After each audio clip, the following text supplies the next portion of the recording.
We are live. Welcome to No Driving Gloves this fine Thursday, July 25th, 2024. We got lots of stuff going on. There might be a new fast car in the world. We might talk shop. We might not. We might tell you what we're up to. We might not. Either way, we're here to entertain you. And we being me. And are you out there, Derek? I am, John. It's Thursday night at, 9 o'clock Central, 10 o'clock Eastern, and whatever that is in Mountain and Pacific time. So where else would we be, and where else would our No Driving Gloves community be than listening to the No Driving Gloves podcast? And, I should say watching it on our live stream. It's been a very competitive Thursday these last couple of weeks. And what's great is our viewer numbers are going up. First, we were up against Trump Biden. Then we were up against the 4th of July. And tonight, there's some big news. It's, coming out tonight, which began leaking yesterday, wasn't there? Yeah. I think the early leaks were yesterday, as the company likes to do. What do you mean the company likes to do? Didn't somebody go rogue and just trying to get a hold of some pictures and release them? I mean, yeah, people went rogue. Sorry. Can we edit that? Yeah. I'm sure it was not a corporate mistake. I keep hearing all these journalists talk about embargo, and then they really avoid talking about whatever car. So I'm sure it wasn't a mistake. Maybe we'll touch on that later. You been out in the shop getting dirty with your Duryea? Dirty. Actually, that should be a song. Yeah. It could be dirty. I think it needs to be like kind of rock. I was thinking Michael Jackson, like Dirty Diana, but dirty. I was thinking like Ozzy. I was going Ozzy side, but no, yeah, I have been. I've been getting some shop time in, digging it. Actually have started assembling the chassis side of the Duryea. So I kind of reassembled the body loosely to start figuring out what body parts were there right after I got it home. And finally at a point now where it's like, all right, well, let's start sorting out the chassis of this wonderful machine. And so got a good amount of the chassis parts laid out and starting to sort out where they go, what fasteners are there, what fasteners aren't there, where do each, set of leaf springs go versus the coil springs that go out front.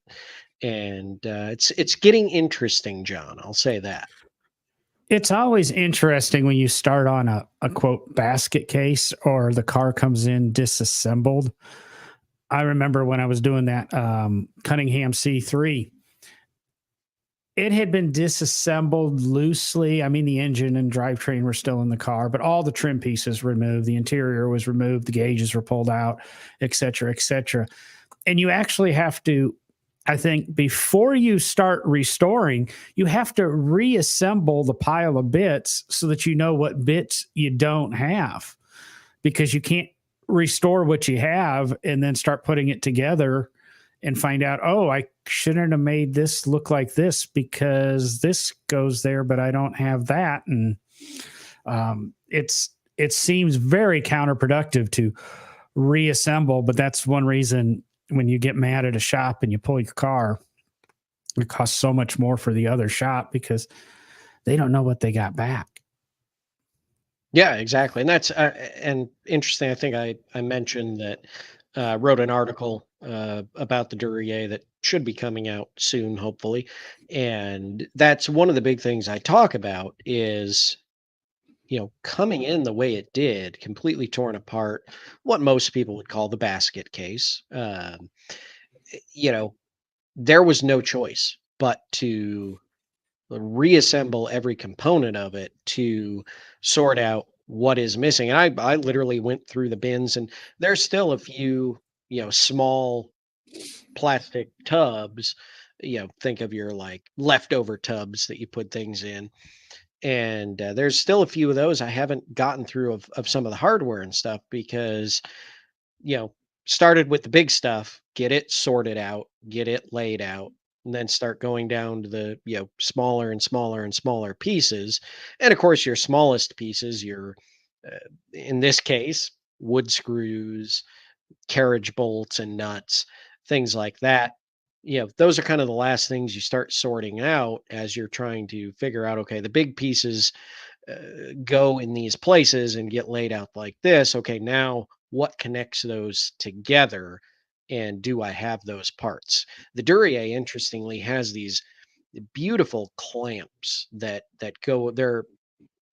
I guess the best thing I can describe them as is, using they're a beautiful kind of U clamp that goes over a lot of the wood frame rails and things, and just beautifully made. And seeing if trying to see if they're all there, and if I've got all the nuts for them and things like that is going to be some of that very fine work, the finesse of the job in sorting out if they're all there, and then, you know, do I need to reproduce them and actually to figure out, smithing them, or, however they were done originally. That's a little bit what I wanted to cover tonight is we're going to talk shop, but we're going to talk a little bit about our shops and what we're capable of doing in our shops. I've had a variety of shops over the years, and we know Will kind of had the dream shop for most car people. I mean, go back, listen to a couple of our Christmas list episodes. He's not asking for hammer and dolly. He's asking for Pullmaxes and bending brakes and all this other stuff that I believe he probably has now.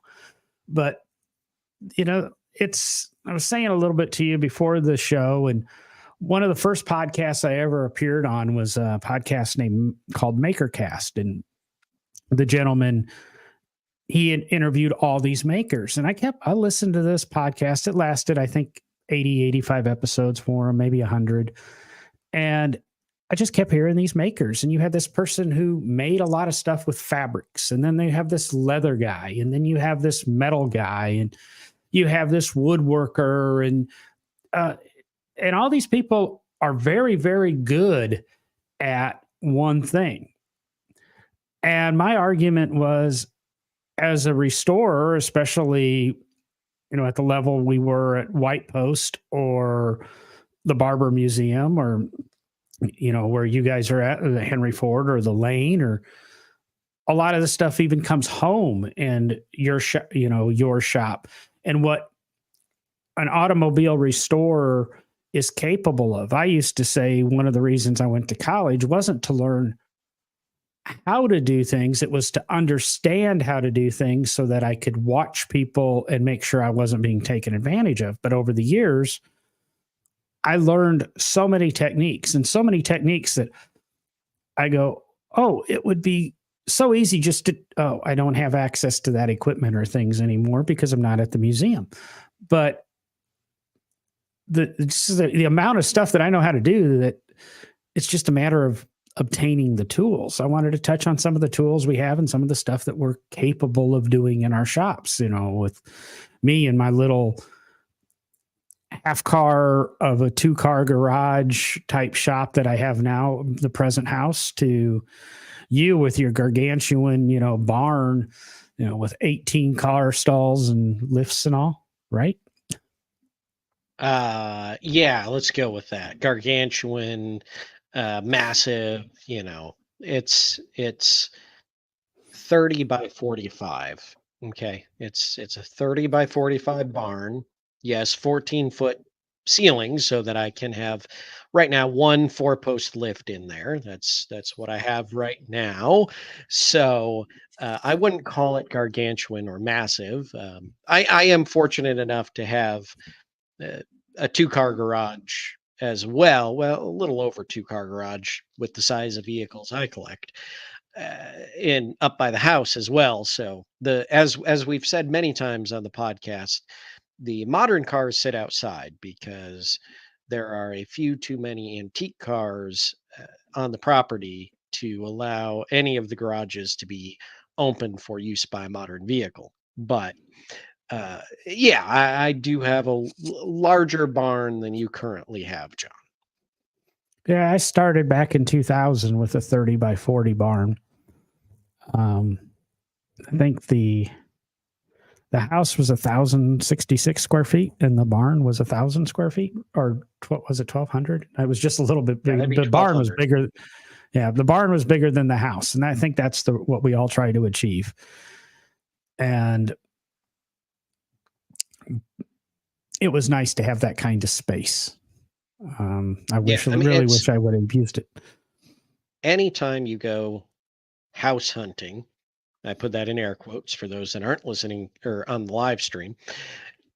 You're actually, if you're one of us, if you're somebody that's in the no driving gloves community, I'm sure you're not house hunting. You're looking for a barn that comes with a house, because that's what I look for.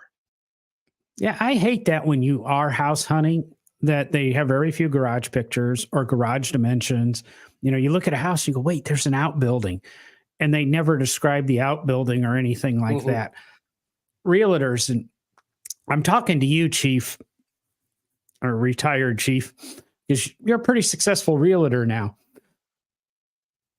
You got to put that in the descriptions, because there is a certain subset of buyers that want that, and they are seeking that, and they will jump all over that. Now, I was warned 2 houses ago, I don't know, one of my houses, not to build too big of a barn because it will scare people away.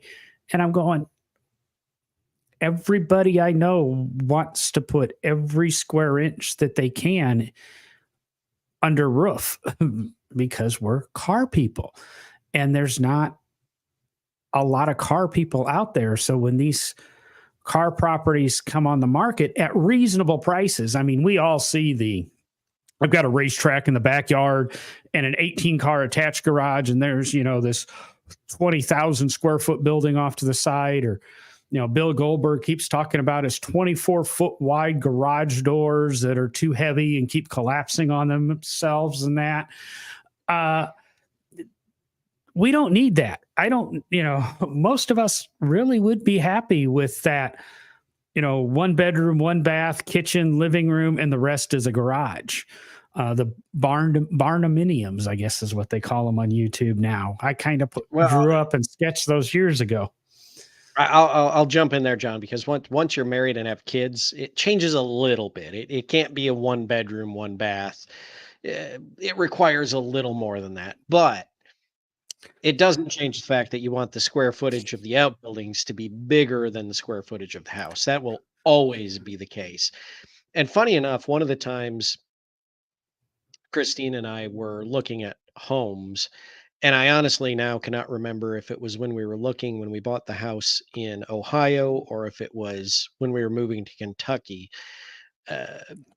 I was just, doing that same thing, right? You're looking at all the websites, and one of the houses I came across, it was this, really cool house, looked great, older, right? Because we're into historic homes as well, and I think it was early 1900s, on like 8 or 10 acres, something like that. So nice acreage. It's like, oh, this could be it. And looked at one of like the satellite images they used in the listing to show the property, and there happened.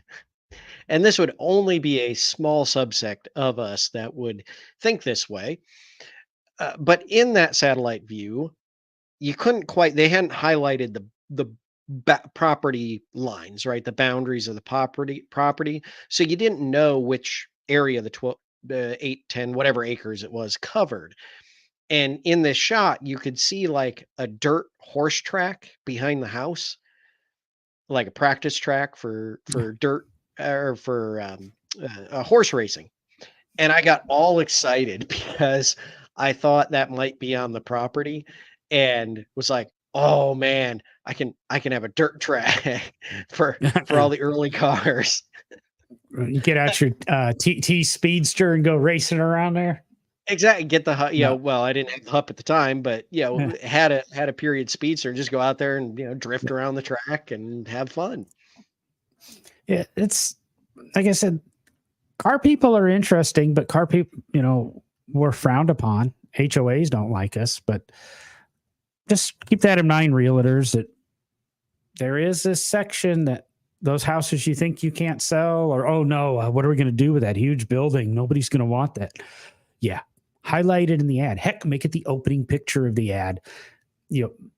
People be knocking down the walls. Phil commented that when he bought his new house, he took out a wall to make more parking space in the garage. Yeah, but the thing he doesn't admit is Phil's got that was the wall between the garage and the kitchen. So now his wife gets to just look in the garage all the time. Well, he also doesn't say he took out the upstairs bedroom ceiling so that he could have this three car stacker in each bay. Not quite, Phil, but I do believe he stacks in every bay of his garage. It's they just opened one of those new little places just down the road from me, actually, in Irondale, Alabama, and it's one of those. I think it's $1,200 a month, and you get this little stall with a loft in it, and it's got like parking for 4 cars, and you cannot live in it. They specifically say that, but that's kind of where I've resigned. I want my small house, and then I want a separate somewhere else to really, really have a shop. I need to get away when I get away. Otherwise, I don't have the enjoyment of children. I'll go with that word. So I don't, necessarily have to be at home to watch the kids or get them to participate. And it's like I say, it's just sometimes, in my opinion, nice to get away. My question on the rental space, John, is, they say you can't live there. What happens if you just coincidentally fall asleep working there late at night, every night? Well, I looked at a place when I was leaving my ex's that I was going to rent, and that question actually came up. What happens if I actually just fell asleep? And I got thinking, they might catch on if you have a closet full of clothes and the shower's got all, the beautification stuff. But I don't know. I mean, you drive in with your car, you shut the door, there's no windows. Actually, Phil, I thought 12 was semi-reasonable for what you're getting when, an enclosed storage unit's $200, and that's not climate controlled. So what are a couple of things your shop's capable of, Derek, that, what can you do? Is there anything you can do in your shop that you think's a little out of the ordinary, above the call, or is it just like going over to my local Shell station when they used to have garages?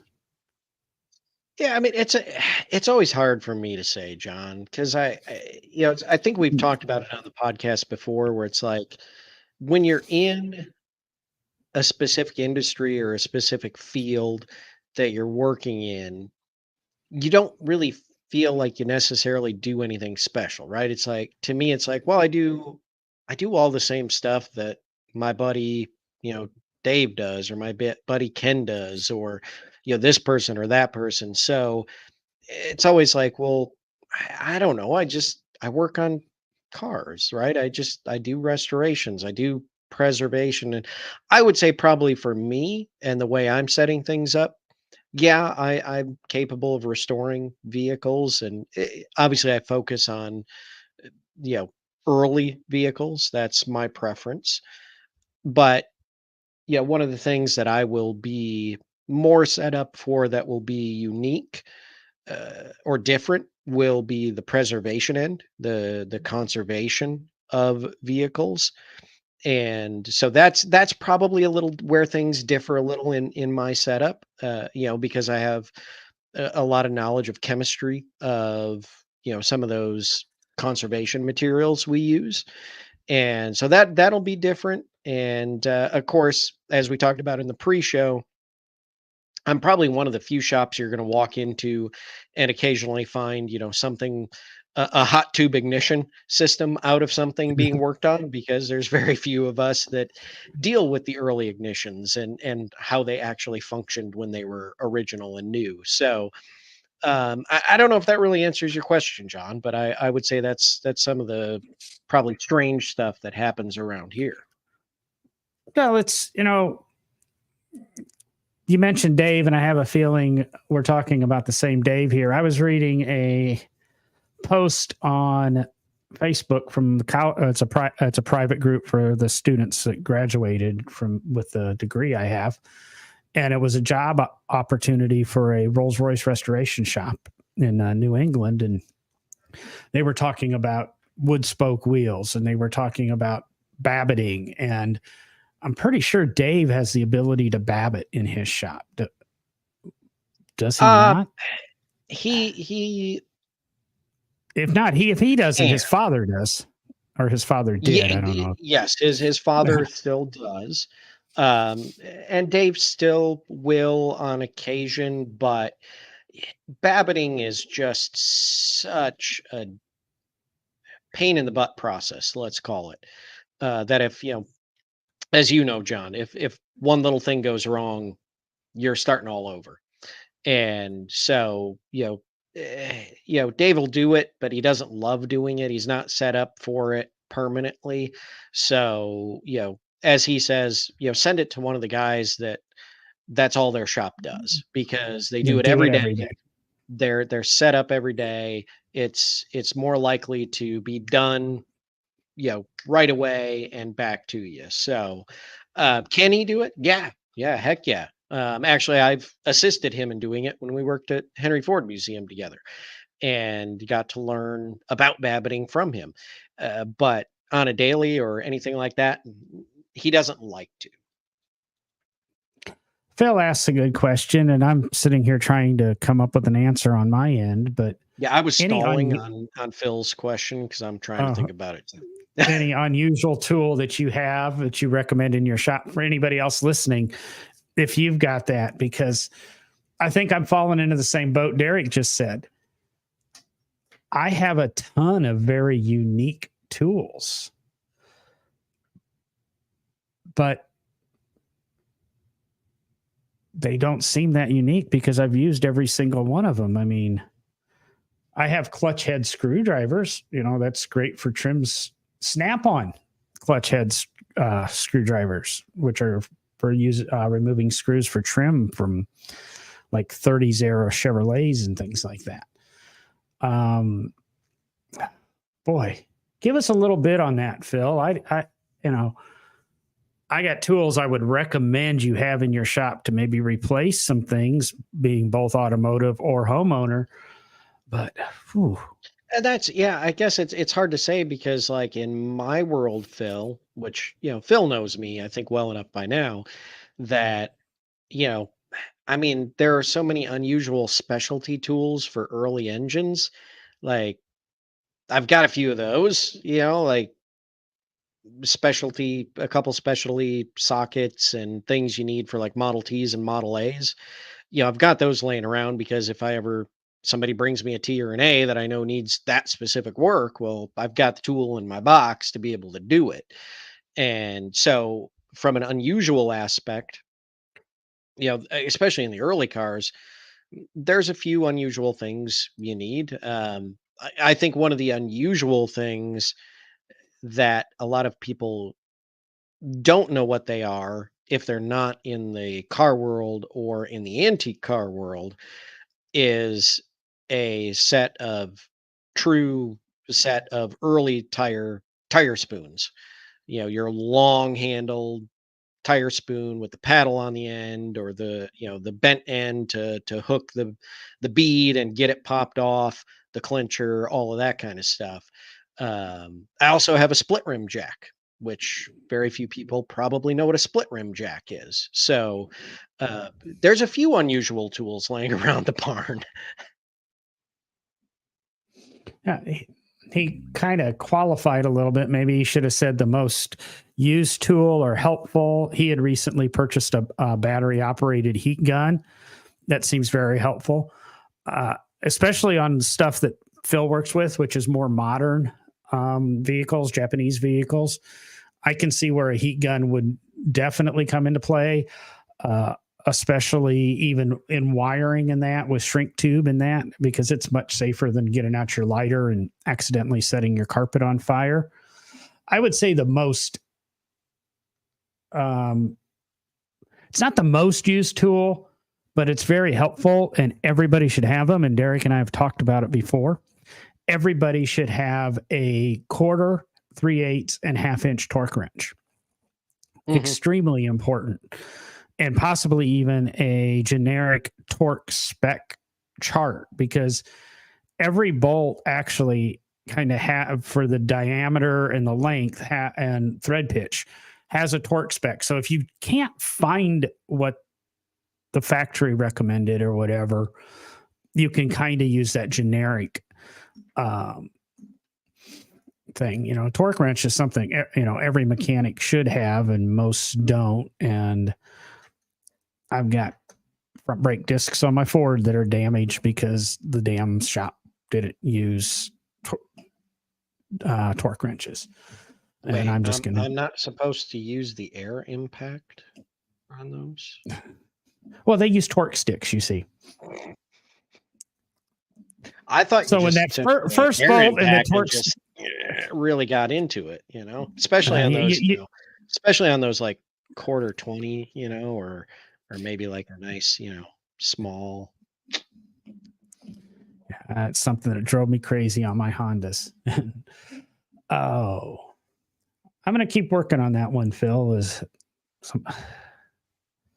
There's a lot of very helpful tools. An unusual thing to have, real nice, that I found is a set of box end wrenches that are thin. I've got my standard Snap-on box end wrenches, and then I have ones that are from Snap-on that are half as thick for getting into those really, really tight areas and that. Those are more useful than you think. Unfortunately, they cost more than the standard wrenches. Impact driver, what do you call it? Impact screwdriver, you know, the thing you put the bit in and you hit with the hammer. But you know, I'll be honest, and I'm just in, you know, maybe a bit of sarcasm, but some truth here. Most used tool or most helpful, I probably reach for my caliper and ruler more than anything else. I can agree with you on that. And in measuring talking to some is so important. And I was going to get into, you know, some of the unusual things that I do have. I do have a CNC. I do have a 3D printer, and I enjoy using them. I don't use them as much as I should. I have, you know, laser cutters and that. But I was just recently talking to a maker, and they have now a set of Bluetooth calipers that you can measure something and push a button, and it sends that spec to your computer software, so so you can be measuring your part, click it, and it follows it around. It's kind of like doing a 3D scan, but manually. That's a probably overkill tool, but something I'd like to try to see if it worked, especially because I'd like to get into a little bit more prototyping with my 3D printer and that. Sometimes I'm not that imaginative, but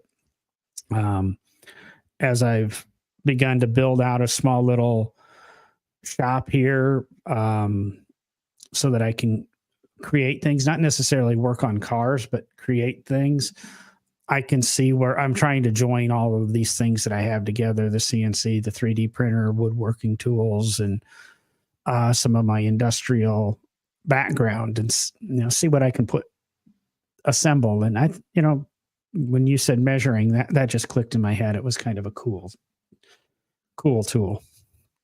Yeah, that is very cool. So, um, what else are we dealing with here?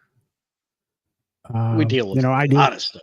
I'll say, I do have my small at-home powder coating system. It's one of the earliest ones you could get for at home, but Well, can I that's back up, John? yeah. Can I back up just for a minute before you go into the powder coating and some of that stuff? One of the things that I will say is much different in depending on what restoration shop you walk into. A restoration shop that specializes in, muscle car restorations. So whether it's Camaros, GTOs, you know, Cudas, Barracudas, whatever car you pick here. Let's go even into like your pony car. Well, I already said Camaro, so Mustangs. You're kind of post World War II, mid-century. Even if you're into the Bel Air restorations, things like that, you're going to walk into that restoration shop, and depending on how much they do in house, they're going to have mechanical restoration. They're going to have sheet metal restoration. And then they're going to have the interior, they're going to have the electrical stuff. But walk into a shop like and mine's not completely set up the way I dream of it someday, right? I'm hoping to build it out in the next few years to be bigger and better than what I have. Buy But us a if you coffee. walk yeah, yeah, buy us lots of coffees.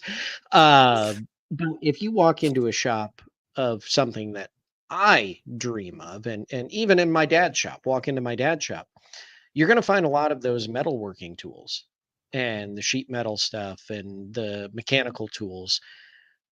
But you also have to find a lot of woodworking tools because pre-war cars, you have to remember a lot of those are wood. There's either a wood structure beneath the metal, or if you get back into, the Duryea that I own, the 1910 Duryea, it's all wood. It's built like a carriage. It's built just like a piano box buggy would have been built. And so the majority of that car is woodworking. It's not metalsmithing. It's not fabricating a lot of metal parts. It's understanding the wood, how to repair and restore the wood or conserve the wood and put it back together the way it needs to be back together. I mean, so much so it's one of the more interesting wood framed or wood chassis vehicles I've seen because I didn't know until I actually went and looked at it. I understood that the frame rails were wood, but what I couldn't see in the factory photos and any of the photos I had of Duryeas is they actually basically put a slit in the frame rail, the wood frame rail, and put a piece of plate steel into it to reinforce it. Now, other wood, frame rail cars, chassis cars, Franklin was probably the most largest produced number of those. They were a solid piece of wood frame that had some metal fish plating on it or exterior metal plating to give it some reinforcement. But then you had a whole bunch of, adjustments you could make through that and through the cable system that would tighten the frame back up and square it back up. And so getting into these shops and setting them up, you also have to think about what era car you're mostly dealing with. What are you going to restore? What is going to be your, area of specialty or expertise? Because setting up a restoration shop for pre-war cars, there's a bit of difference to setting up a shop for post-war, post World War II, mid-century, or even if you're, like Phil working on more modern cars, uh, and doing everything that Phil does with, building out the engines and, the suspension, and you're going to set up different for that too. So, walking into any of these shops, there's going to be some different, interesting stuff. You bring up, and you're talking a wood shop, and it was really interesting when I was at White Post. They have a massive wood shop out back. The wood shop's probably as big as the paint shop.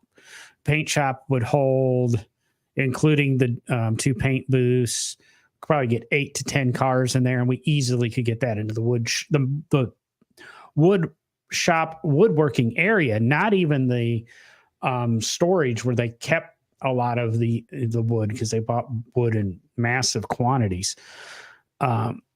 Because White Post worked on everything from hot cars to, I know when I was there 20 years ago, I was working on a 74 Triumph or whatever. And they're doing Panteras and stuff now too. But not only does the wood go into cars, the metal fab shop required a lot of woodworking and making bucks and patterns, just to do the metal finishing, and making some of the fenders, whether it be a 30s era car or a custom bodied something. One of the guys I graduated college from, bring that back up, he was part of the recreation of a car that was destroyed, and ironically got destroyed again, is being recreated again. But all of that was done with wooden bucks, and wood just comes into a lot of play in cars to get things right. And we always kind of joked, wood is good, and I always like wood because, unlike metal, it never gets cold. It doesn't make a lot of noise when you're working it. Sometimes the tools do, but the wood itself doesn't make no banging. You don't get out your Pettingill hammer and you shake 3 houses down the block as the thing's pounding. But woodworking is a kind of a good skill to have when you're restoring, even if it's just down to a little stick to help you pop interior panels in and out so you don't scratch the paint. Now I don't know where I was going to go.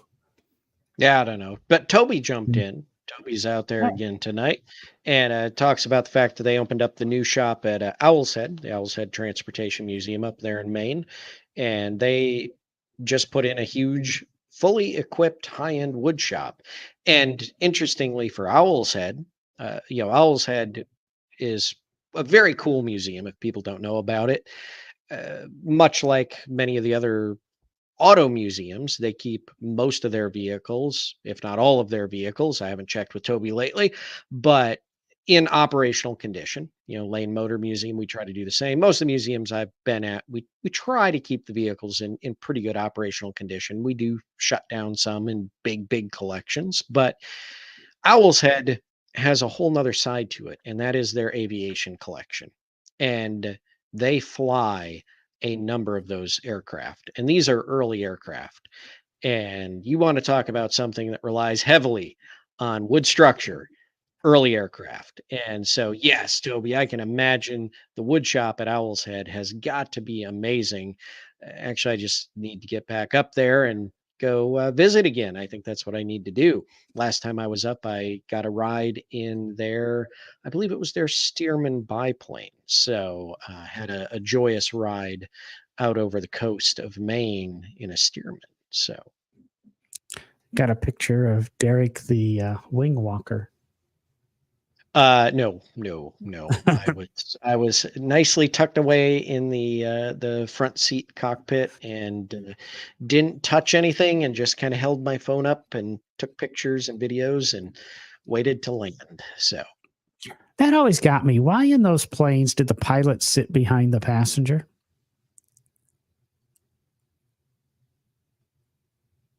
Don't have an answer. Well, a lot of the steermen were trainers, and I think part of it, if I remember, it had to do with training new pilots. But seeing Toby's on here, there we go, balance. That makes perfect sense. That does. Same reason why some of the early cycle cars, you actually see when they're inline seating, the driving position is actually usually the back seat, because that put the weight over the rear axle. Well, you had the weight up over the engine up front. So that actually makes sense, Toby. I apologize for not getting that right. Yeah, that makes a lot of sense. I always looked at it as well, see, the vision, I always thought the guy in front of you would get out of the way, but I guess at the brake of the plane, I always thought it was because you had a gunner. I always think Red Baron and Snoopy, and the gunner would be in front. Otherwise, if the pilot was in front of the gunner, he'd probably get shot. Yeah, never a good place to be, in front of the gunner. Don't be in front of the gunner. Oh, well, I guess that really brings into the wood stuff, because I told Derek I just spent a bunch of money. Actually, I didn't spend a bunch of money. I spent a very carefully planned amount of money on new wood tools for my garage, because everybody knows I have had wood shops and that, and I decided to get back into tinkering with that. And I did go, because I'm doing it small. My big extravagant thing was my new saw stop, the third saw I've owned. So hopefully this relationship continues, because it seems every time I buy a saw stop, the relationship ends, and then I have to sell the saw stop. But this one should be small enough I can keep it either way. But you're not learning your lesson, John. Hey, I'd rather, like I said, I could buy the same saw for $500 less. But if I ever have to use that brake, I'm going to be damn glad I spent the $500. And if I don't ever use the brake, I'm going to be dead, and I'm not going to care I spent the $500. So, yeah, but we'll never get to call you Knuckles. Oh.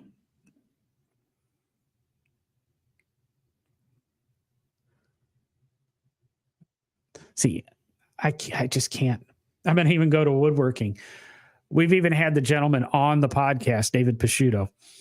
He has a YouTube channel called Make Something, and he's a woodworker and an artist, and I'm really liking the direction he's going with his new videos. Him and I have recently chatted about that. But he started his channel called The Drunken Woodworker, and I absolutely would not watch it, because I am absolutely against having alcohol anywhere in the shop. Toby's saying he needs a beer fridge. He needs a beer fridge in his garage.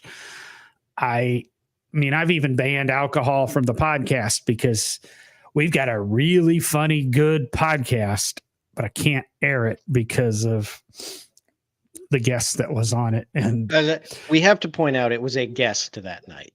It was a guest. It was a guest, and there were some things that were not supposed to be said under contract, and things were said, and among other Fortunately, things. we weren't live streaming at that time. Yes. But yeah, no, I know it takes a little bit of the fun out of it. The beer fridge needs to go out back by the grill and the outdoor humidor. You have your beer when you're done working while you're enjoying your cigar. I also learned you don't smoke cigars in your wood shop, because the cigar smoke will impregnate the wood, and you will have cigar scented wood. I mean, depending on the car, you might want that. I mean, I don't know. You could pass it off as, the original aroma from the original owner smoking his cigars in his Fagonian Fallaci, bodied, whatever it is. So, right? That reminds a nice Fagonian Fallaci Delahaye, with, you open it up, it's like, do I detect a hint of Cuban cigar in here? Oh yes, the original owner smoked only Cubans. And what's funny is that would add value to an antique car. You open up the door of a new Cadillac Escalade, you go, is that Cuban cigar? Yeah, we're going to take $5,000 off the price. Well, new cars. We're talking about in the restoration shop. The thought reappeared in my head before you said Delahaye, but I've listened to a podcast where Leno was interviewed this week, and somebody asked, what's the worst car he owns? And he said, it's probably my Delahaye. Yeah. Talk about, there are cars from history that are beautiful. that's what they focused on, their beauty. They didn't necessarily focus on anything else. And then there are Yeah. cars from history that they don't look great, but mechanically they're amazing Like cars. the Cybertruck. So,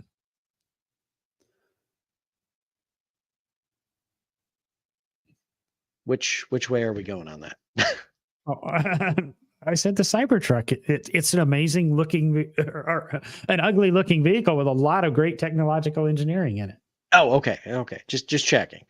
But yeah, so circle back to what Toby just commented that, oh, not well working. Some people's garage doubles as their escape room under certain circumstances, or man cave, right? And so yeah, that was going to be my point. Is if you do have the beer fridge or whatever in the garage area, you have to be wise enough to just not access it while working on things, right? That's the trick there. However, interestingly, my dad's generation of body men, the way they loosened themselves up to do a good paint job was a six pack of beer, and then the way they timed between coats was to smoke a cigarette, right? So you drink a few beers, you get loosened up a little bit, so you don't, your body is nice and limber and loose, and you can hold the paint gun right and paint it out. And then you get one coat on, and then you go smoke a cigarette, and that's just about the right amount of time to go back in and shoot the next coat. So Yeah, we've all seen those 60s and 70s era paint jobs, and but that's the point. You drink enough in the beginning and during the paint and after the paint that it looks really, really good. it's like we're Just the gonna fact put a that they were little all bit. We're gonna drunk. put a little bit of flake in this. Oh, damn, that was 5 pounds of glitter. Oh. You know what this would look really good on, guys? Boats. Let's do one on a boat. No, I worked with 2 guys that used to work for Ranger boats, and glitter, glitter, glitter. Oh, Do those guys go home every night looking like they stopped at the strip club on the way home? I don't know if Guys they that paint actually like do or tugboats not. and stuff. I'm just curious. Like, Well, that's you're around impregnated that into the. much, but if you're around that much metal flake, whatever it is, yeah, I know you're talking, gel coats and Yeah. things in modern, but Uh, honestly, if you're doing that much metal flake and you're around that, eh, come on. It's like that old COVID joke. You have COVID and you cough. Who around you gets COVID? Well, if you have glitter and you drop it, who around you has glitter on you? Oh, yeah, exactly. Yeah. No, yeah. You I all mean, look like you go. I say you all look like you go home from the strip clubs, but s- if you go to the there right is strip clubs, they're oiled enough that the glitter doesn't come off. there is a craft room in this house, okay?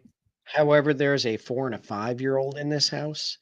So believe me, probably the craft room is the room that has the least glitter in it, even though that's where it's used. You should have an airlock for your craft room. That's not a bad idea. And I was going to confess here to Toby because I got thinking about it. I do have a beer fridge in my garage. It's as you're walking back into the kitchen because I don't have room in the house for a beer fridge. Funny enough, I have a mini fridge out in the barn and it's not even plugged in. It's just sitting waiting. I got to figure out where it's going to go. Yeah, it's a mini fridge, but half of it's non-alcoholic beer. So, yeah. Hey, at least I admitted to it, Toby. Oh, And I admitted that I have an empty fridge in my barn. We got about 5 minutes left of the show. Does anybody have a question about our shops, what we might have, or what we wished we had, or? Yeah, jump in the comments, guys. Get some questions.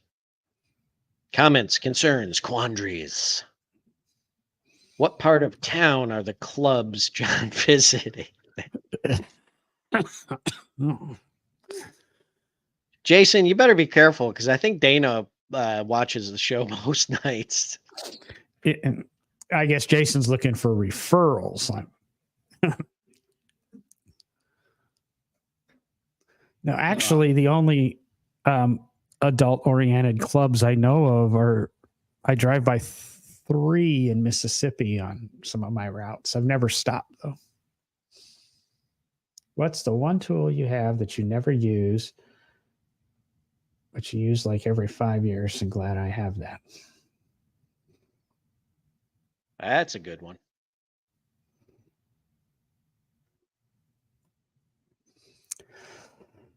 Part storage, I have a climate controlled 5x10 storage unit with shelving. I don't have a lot of parts. Well, actually, I do have a lot of parts. I just don't have things to put them on. Oh, damn. You guys are asking really good tool questions. Jason says spanner wrench. I will jump. I'll say I have a strap wrench. And yeah, I will say I don't. I'll bust the strap wrench out when something's really, really given me some issues. Yeah, that's before you really just destroy it to get it off. I would probably say 90-degree tools, whether that be a 90-degree drill or a 90-degree screwdriver. When you need a 90-degree tool, you need a 90-degree tool. I know that's a couple of different tools, but I don't use them every day. But when I need them, I need them.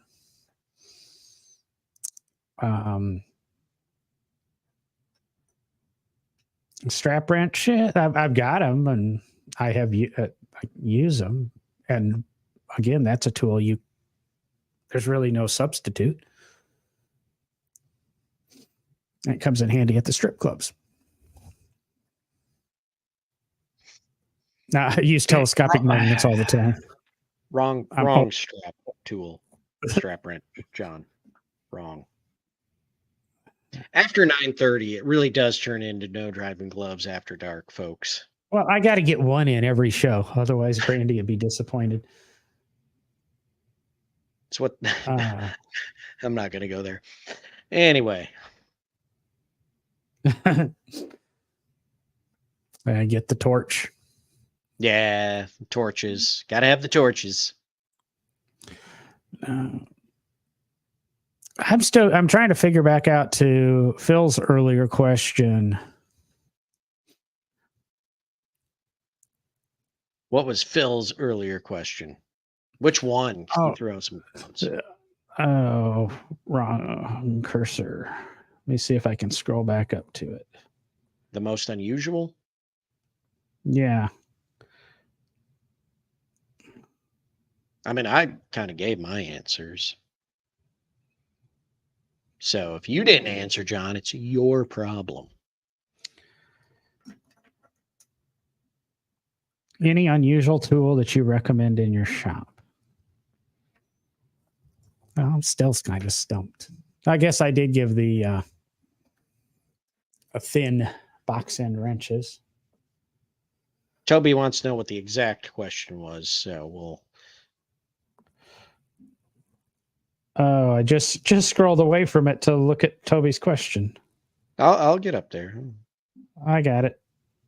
Any unusual tool that you have, or any unusual tool you have that you recommend in your shop?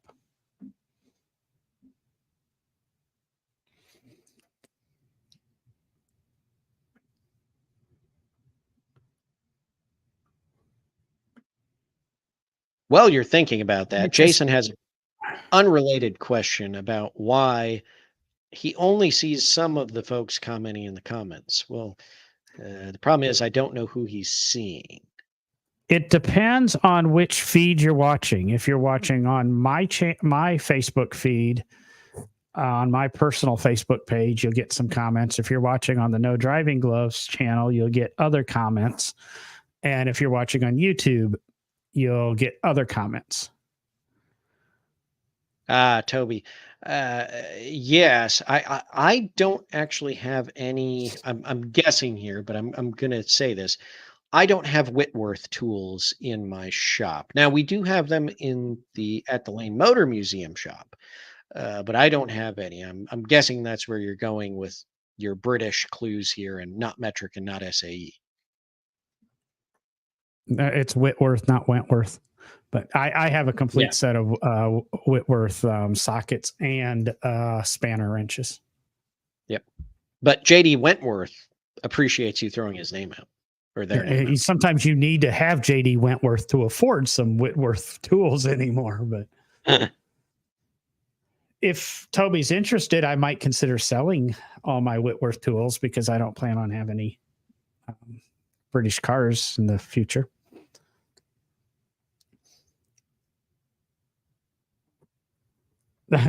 Jason's got Whitney tools.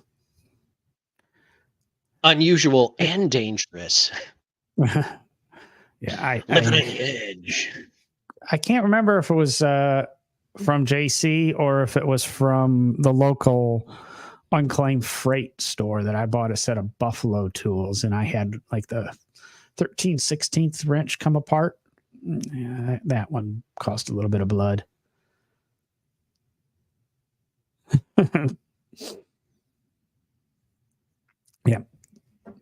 Yeah, and the measurements on Whitworth tools have no correspondence to anything in the world.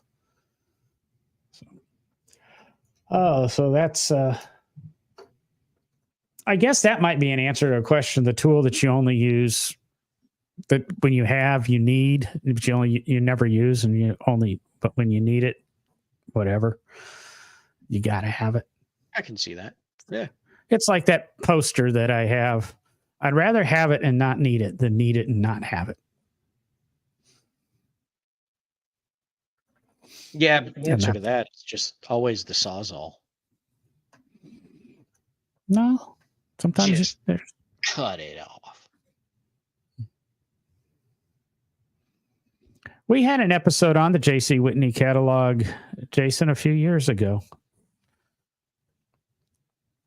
Maybe I'll look that up and repost that because I'll be honest, I'll say it here at the end of the show. I apologize to everybody. I fell asleep last week and did not get the show out. Derek was on vacation and it was up to me. So we did not have a show last week, but we'll put up a replay in place of it.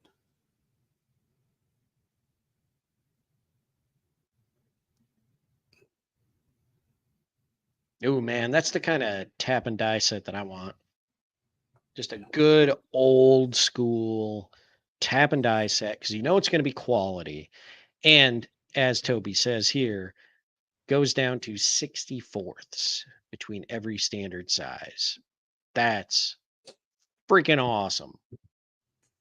Yeah, I've got the biggest set that Snap-on sold, but there's still always... I guess I got the biggest set Snap-on sold, and then I have a Ziploc bag full of taps and dies that are ones that I needed that aren't in that set.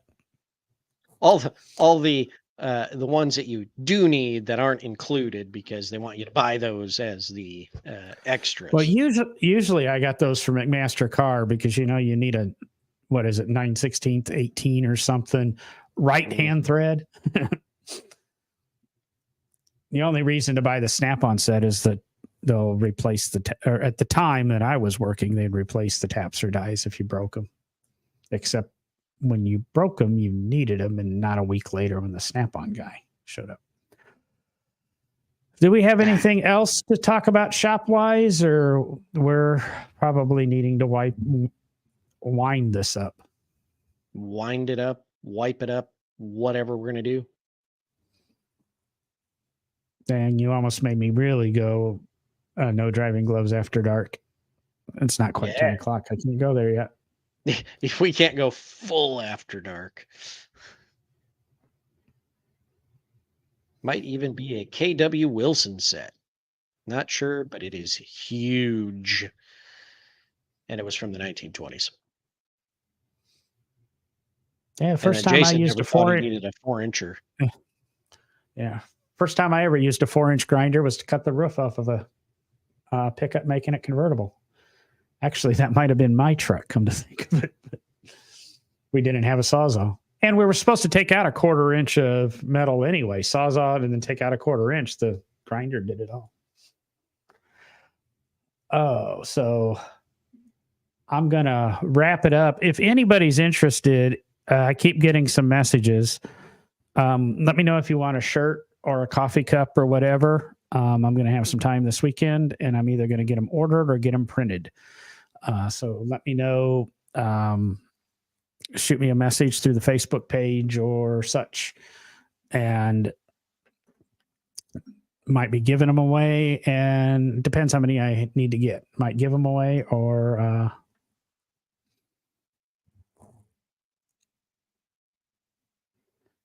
Toby, mine wasn't a Isuzu truck. It was an Isuzu with a Corvette V8 in it. Which just means you said you put a V8 in it. It could have been from anything, but it actually did come out of a 77 Corvette. Oh, yeah, so I'm going to go ahead and end the show here. Oh, well, with my mention of the Corvette motor, should we talk about 1,068 horsepower, Derek, real quickly? 1,064. Get it right. 1,064 horsepower. I'm using Canadian horsepower. Torque. I'm using Canadian horsepower. Oh, okay. Maple syrup power, huh? So now the ZR1 is out. Yes, the ZR1 was released. At least the video and all the hype was released earlier, a couple hours ago, just before we started the podcast. And as I've already messaged with a number of my Corvette friends, family that I got to know so well in my time at the museum. Massive Corvette history unveiled tonight. Huge milestones in the Corvette storyline and where Corvette is headed and what they're up to. But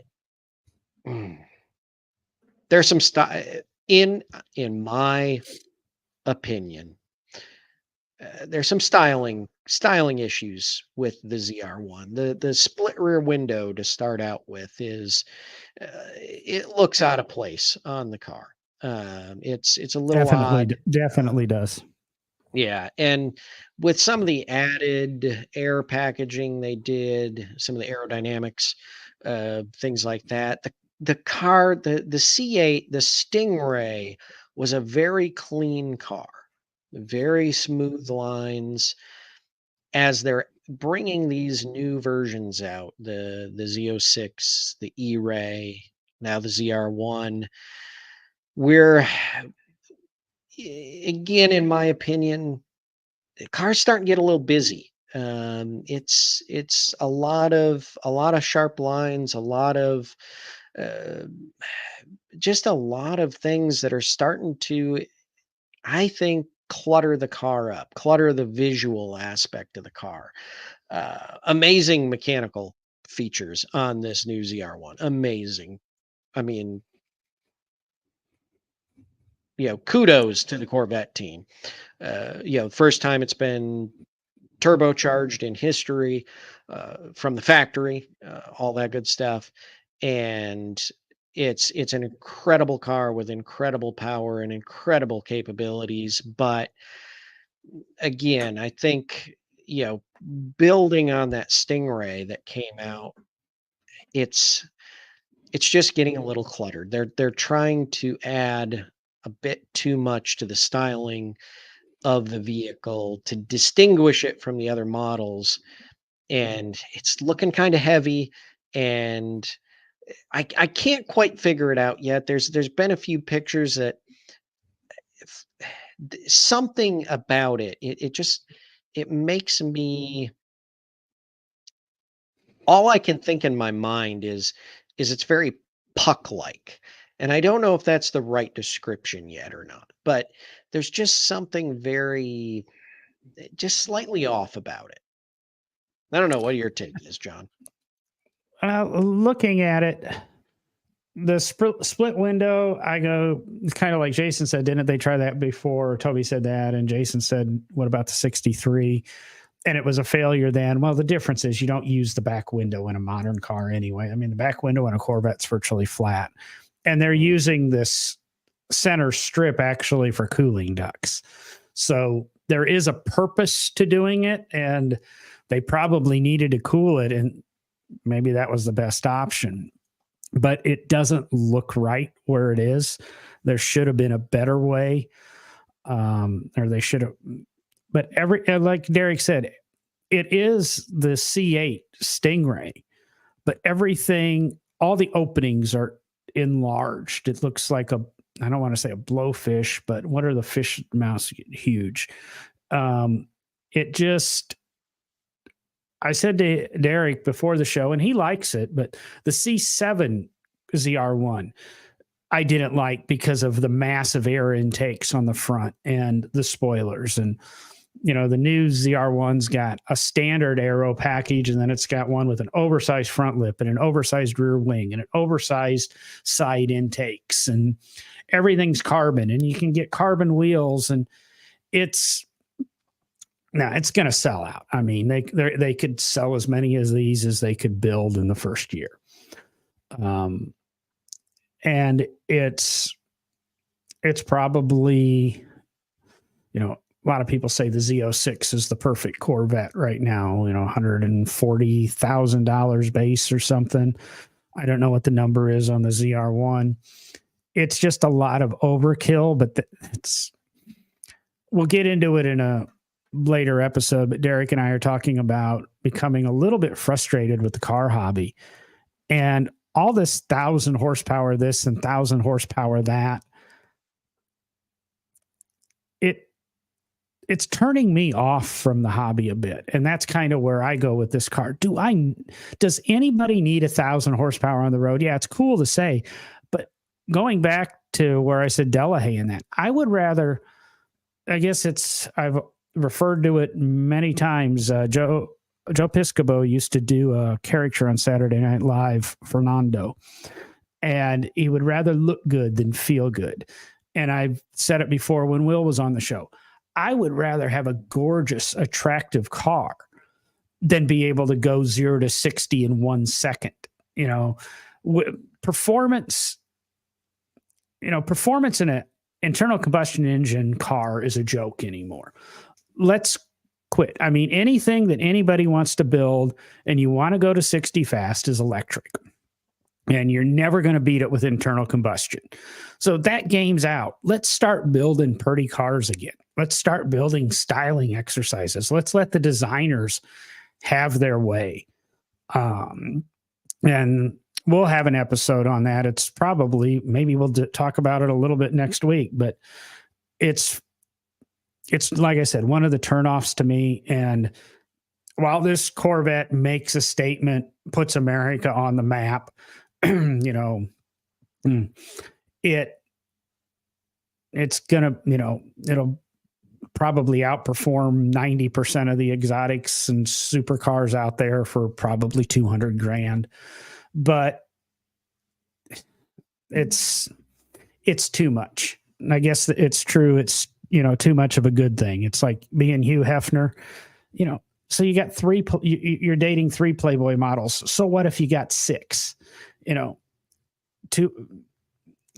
can have too much of a good thing. It ended up killing Hefner. So that's kind of my opinion. Is it's overkill, and it's one of these things that's turning me off from the car hobby. I'm just tired of 1,000 horsepower this and 1,000 horsepower that. Agreed, John. I mean, it's amazing, the capabilities, but do we really need to be going there? I don't know. We'll get into it on another episode of No Driving Gloves. And with that, I'm going to go ahead and end this stream.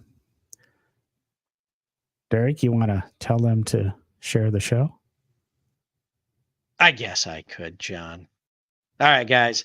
As always, if you enjoy what you're hearing, enjoy what you're seeing on the live stream, head over to our social medias, give us a like there.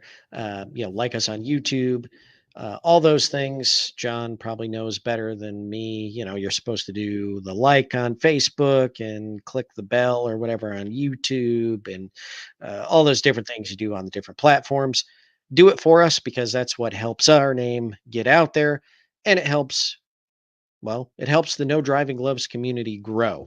As always, the QR code you see on the screen, guys, if you hit that, go buy us a coffee, 2, 3, or 50 or 100. That'd be great. And as I always like to say, if you want to help us grow, share the show. And with that, get off your ass, go burn some gas, because